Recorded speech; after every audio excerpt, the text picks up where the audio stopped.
could be us. So back to what I was saying. Could be us.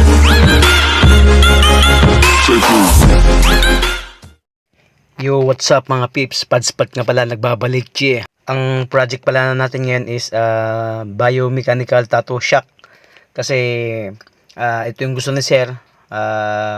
Choice na ito kasi ang business niya is nasa motor part siya. So nag-decide siya na ito yung papagawa niya. So yan, kung nakikita nyo, medyo nasa kalahati na tayo. So yun. At binabakbakan ko na, sundot ng sundot. Yes, hanggang sa matapos. Siyempre, tirahin ko na ito ng tirahin. Baka tirahin pa ng iba. Ay, come on. At hindi pala ganito kadali gawin yung piyasa na to. So, kailangan pala matyagang sundutan. Sabi ko nga kay sir, huwag kang malikot para shoot. Yeah, let's go.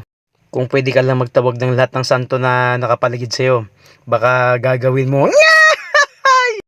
Sabi ni sir, masakit. Ang sabi ko, mas masakit pa rin sir ang iwan. Come on.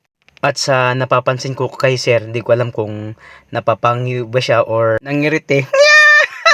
Come on. Masakit talaga tong tattoo na ito, lalo na yung parting puti, yung sa last part niya, sa pinaka-highlights niya. So, yan, kung nakikita nyo. So, tapos na tayo. Ito na yung finished product niya. Yan nilagyan na ng pabula-bula, pasabon-sabon para kunwari maganda.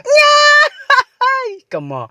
Ayan, may pa-effects ba kunwari, may pa-apoy-apoy ba para kunwari maganda sa picture. So yun, maraming salamat kay sir dahil tayo ang artist choice niya dito sa Kawayan. So sa mga gusto mag pa-session, beat me up. Yeah, come on. Wow. So ito na yung picture niya, finished product. Yeah. Sa mga gusto magpa-schedule, sa mga gusto magpatusok, ay siyempre just beat me up. Yeah, come on.